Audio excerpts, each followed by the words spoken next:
¿Qué tal? Mi nombre es Jimena Paulina Maldonado Macías, soy del grupo 3639 y el día de hoy les voy a hablar sobre valvulopatías.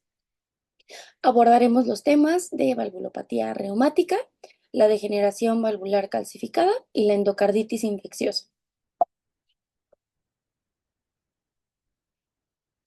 La cardiopatía valvular puede acudir a consulta por dos eventos importantes: estenosis o insuficiencia. Cuando estamos hablando de una estenosis valvular, nos referimos a la incapacidad de una válvula de abrirse por completo. Este proceso normalmente es adquirido, tiene una anomalía primaria de las valvas y generalmente em, evoluciona como un proceso crónico. A consecuencia de la estenosis, vamos a tener hipertrofia por sobrecarga de presión, puesto que la válvula, al no poderse abrir por completo, va a disminuir el área valvular. Entonces, nuestra zona como libre para que este flujo sanguíneo salga y pues se difunda a través del cuerpo, pues va a estar disminuido y necesitamos un mayor esfuerzo del miocardio al contraerse para poder vencer esa presión y pues que el flujo siga su curso.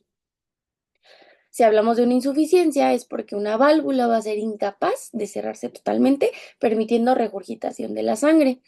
Esta insuficiencia es resultado de la enfermedad intrínseca de las valvas o alteración de las estructuras sin necesidad de tener una lesión primaria de las valvas. Aquí vamos a tener una hipertrofia por sobrecarga de volumen.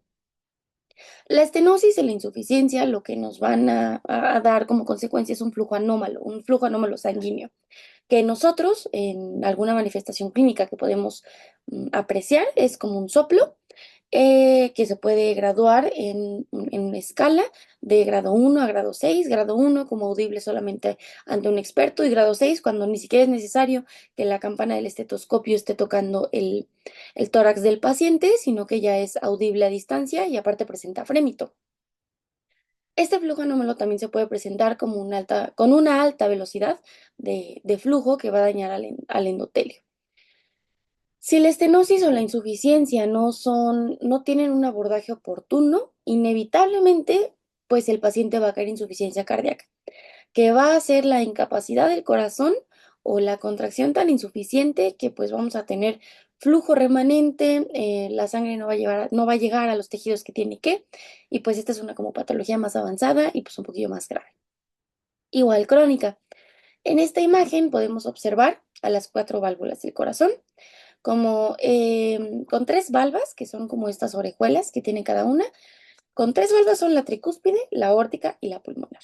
Y la mitral es la bicúspide. Comencemos con la estenosis aórtica calcificada. La válvula aórtica se encuentra anterior en el mediastino, en el orificio aórtico, situado en la porción posterior superior derecha del ventrículo izquierdo. Esta está rodeada por un nudillo fibroso al que se van a unir las tres valvas, la derecha, la posterior y la izquierda. Es aquí donde tiene origen la aorta ascendente. Tiene tres capas: la fibrosa, que es la que está viendo hacia la aorta, que es derivada del tejido conjuntivo denso irregular. Tiene fibras de colágeno tipo 1 y 2, elásticas, paralelas al borde libre. Está cubierta con células endoteliales para darle mayor rigidez, que es como el componente estructural. La capa ventricular, que es la que está viendo el ventrículo, esta tiene tejido conjuntivo denso con colágeno muy bien organizado, tiene fibras y laminillas elásticas y esta es la que va a facilitar el movimiento y ajuste de la válvula durante cada fase del ciclo cardíaco. La capa esponjosa está entre la fibrosa y la del ventrículo, tiene fibras elásticas y colágeno en disposición laxa. Esta está infiltrada con sustancia fundamental que son proteoglucanos y glucosaminoglucanos. Esta va a amortiguar las vibraciones y confiere flexibilidad y plasticidad. También tenemos células intersticiales valvulares, que son células similares a fibroblastos que predominan en la válvula aórtica. La estenosis aórtica calcificada es una consecuencia de la edad, del envejecimiento. Esto está asociado a la edad de las valvas que son anatómicamente normales, o puede ser también cuando una válvula es bicúspide congénita.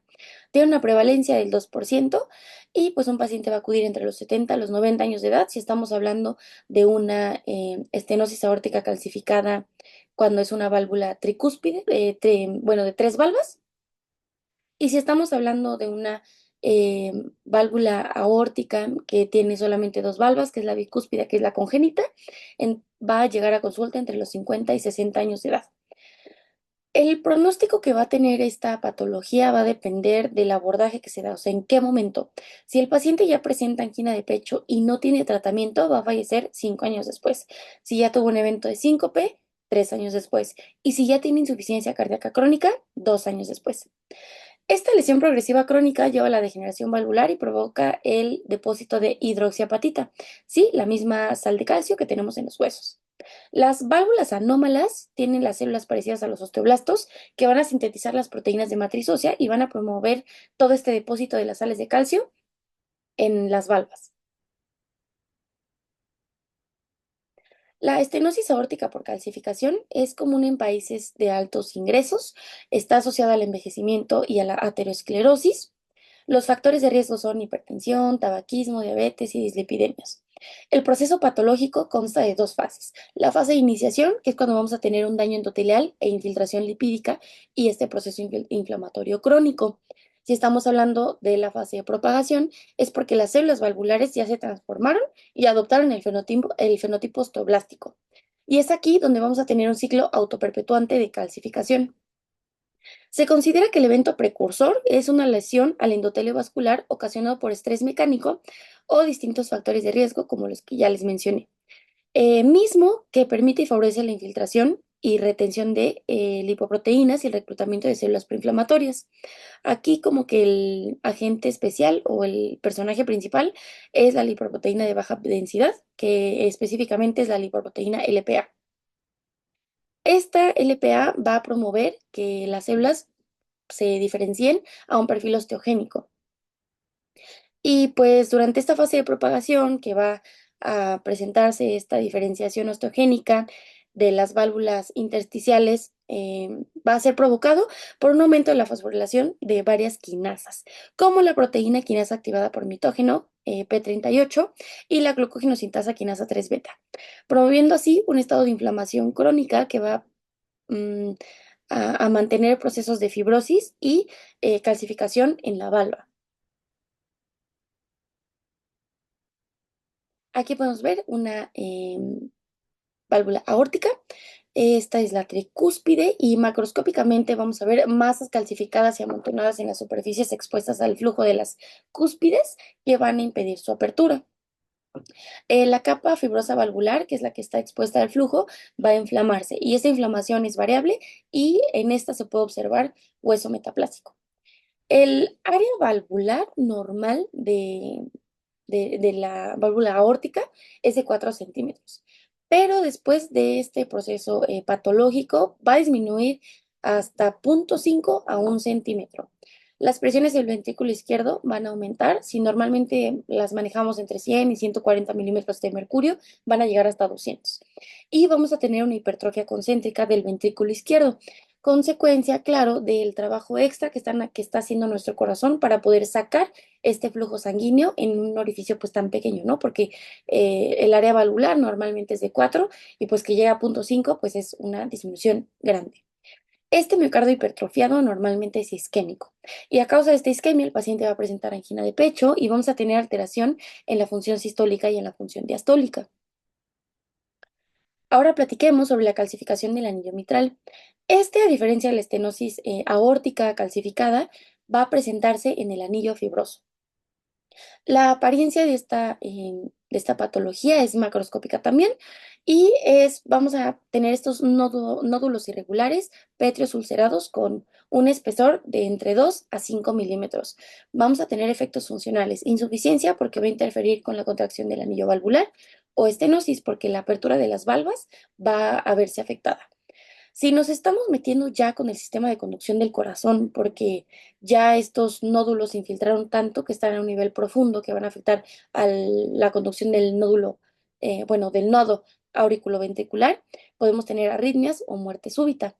Podemos tener alguno que otro riesgo adicional, como el accidente cerebrovascular, porque tenemos un mayor riesgo de formar trombos, una endocarditis infecciosa, porque estos nódulos van a ser un ambiente muy amable para el crecimiento y la propagación de distintos patógenos. Las características demográficas aumenta con la edad y predomina en mujeres.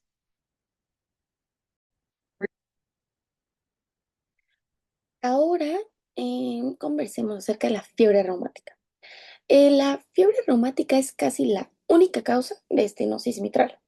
Es una enfermedad inflamatoria multisistémica aguda mediada por la inmunidad que se presenta clásicamente a las pocas semanas de una faringitis por estreptococos del grupo A.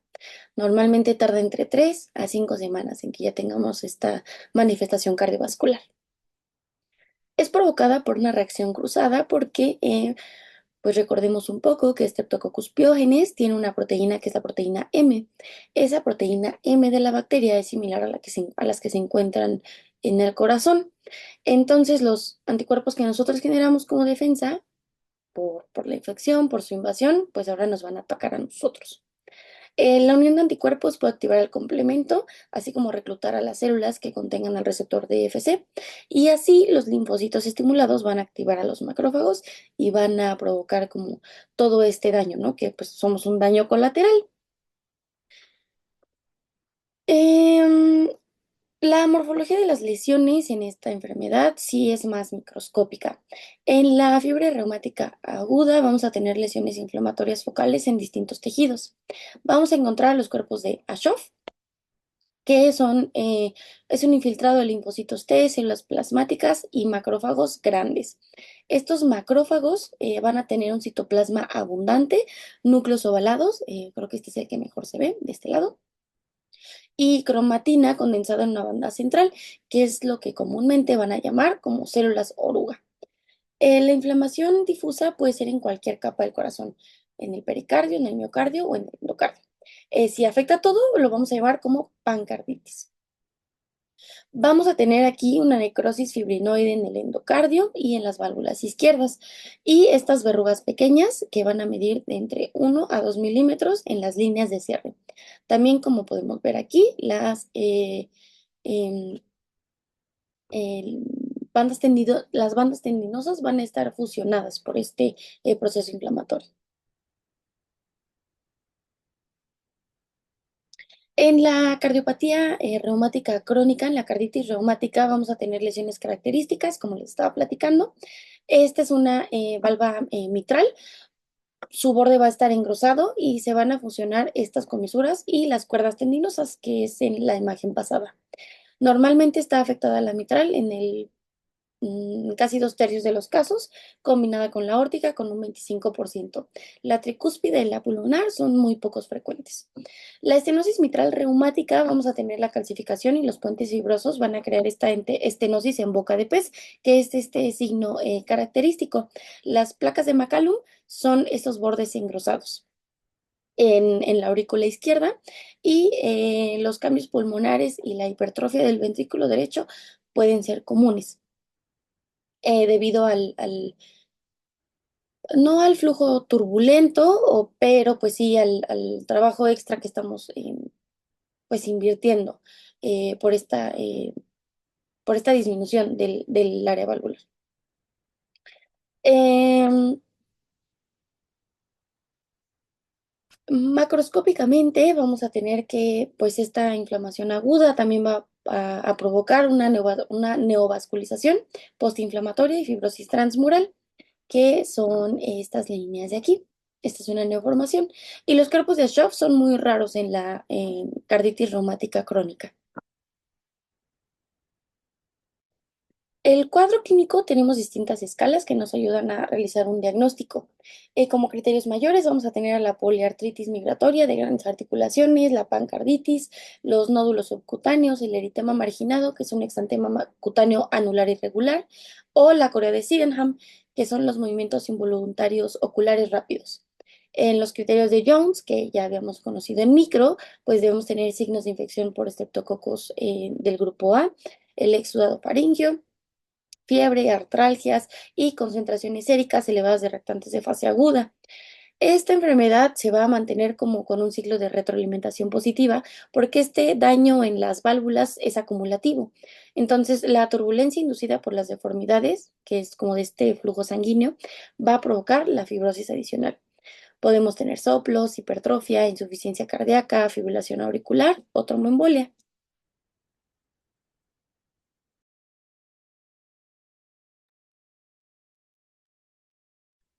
La endocarditis infecciosa es una infección microbiana de las válvulas cardíacas o del endocardio mural, que lleva a la formación de vegetaciones compuestas por desechos trombóticos y gérmenes, asociados a menudo a la destrucción de los tejidos cardíacos subyacentes. Se puede dividir en dos de acuerdo a su cronicidad, si es aguda o subaguda, pero en algún punto del ciclo de la enfermedad van a estar pues prácticamente entre las dos o en las dos, pero pues mientras la podemos dividir entre aguda y subaguda.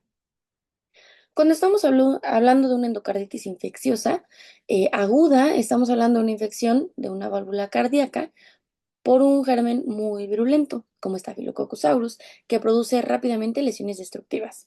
En la subaguda estamos hablando de un agente etiológico menos agresivo, como Streptococcus viridans, que causan infecciones insidiosas de las válvulas deformadas con menos destrucción global. En la patogenia de esta enfermedad, comúnmente esto se ubica en la válvula aórtica y en la mitral. Hay anomalías cardíacas que aumentan el riesgo, como el prolapso de la válvula mitral, la estenosis valvular, calcificada degenerativa o bicúspide, la congénita, prótesis o malformaciones congénitas.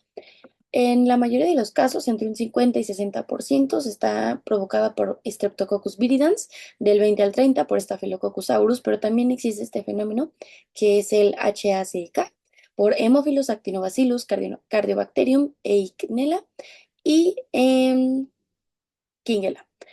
Predispone a esta enfermedad la siembra de microorganismos, la infección patente en otro lugar, la agua contaminada, la aguja contaminada compartida, perdón, y las rupturas de la barrera de protección en intestino, cavidad oral o piel. Incluso un proceso odontológico que no haya tenido un buen manejo antibiótico, pues ya nos da mucho riesgo.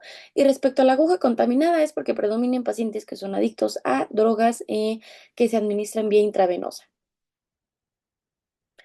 La lesión elemental, si acaso aquí se podría decir, son las vegetaciones en las válvulas cardíacas. Estas son lesiones friables, voluminosas y potencialmente destructivas. Estas tienen fibrina, células inflamatorias, bacterias y otros gérmenes.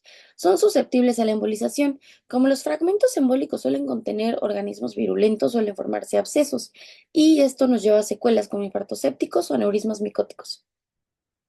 En un corte microscópico podríamos llegar a ver tejido de granulación en la base, producto de que pues estamos tratando de reparar este daño. Las vegetaciones pueden ser únicas o múltiples y afectar a más de una válvula.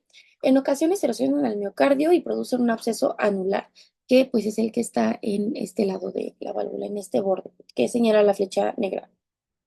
Conforme pasa el tiempo y esta enfermedad evoluciona, podemos encontrar fibrosis, calcificaciones y un infiltrado inflamatorio crónico. Respecto al diagnóstico, tenemos criterios anatomopatológicos y clínicos.